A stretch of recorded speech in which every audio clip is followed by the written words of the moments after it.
Kenya, a beautiful land with amazing landscapes and lively cultures.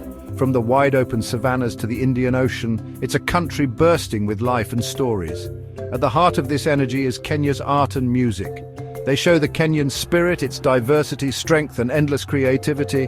This is a journey through how Kenyan art has changed over time, a celebration of how creativity can inspire, bring people together, and make a difference. Kenya's artistic history is super old, like a beautiful tapestry, woven from ancient traditions and modern ideas. It's a story of cultures mixing and art fighting back, of influences from around the world and stories from right here at home. It's a celebration of the human spirit, echoing with the rhythms of life, sadness, love, and hope. This is the story of Kenya's artistic heart. Thousands of years ago, the first artists left their mark on Kenya. In caves like Kakapel and near Lake Turkana, ancient rock art tells stories of a time long ago. These paintings on stone give us a peek into the lives of early communities. They show animals hunting and dancing. These images aren't just art, they're stories. They tell us about survival, spirituality, and a deep connection to the land.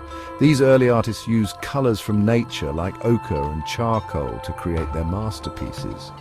These paintings show how clever and artistic they were.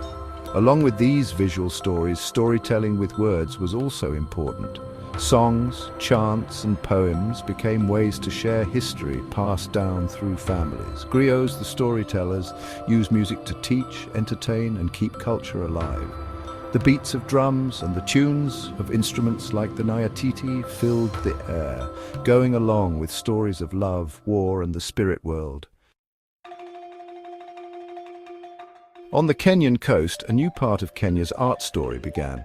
The Swahili coast, a busy center of trade, became a place where many cultures came together. Arabs, Persians, Indians, and later Europeans all left their mark on this exciting region.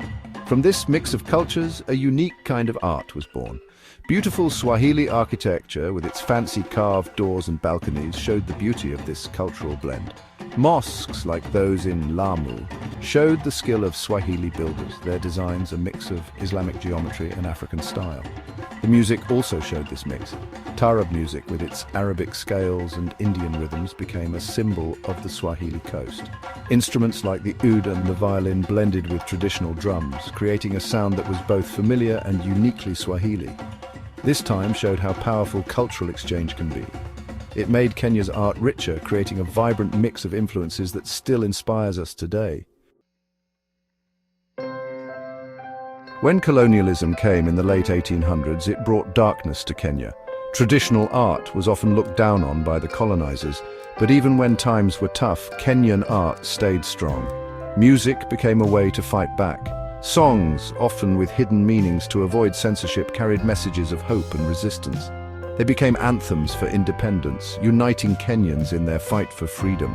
Artists also found ways to resist. They included themes of identity, freedom, and resistance in their work. Their art became a visual language of protest, challenging colonial stories and celebrating Kenyan heritage.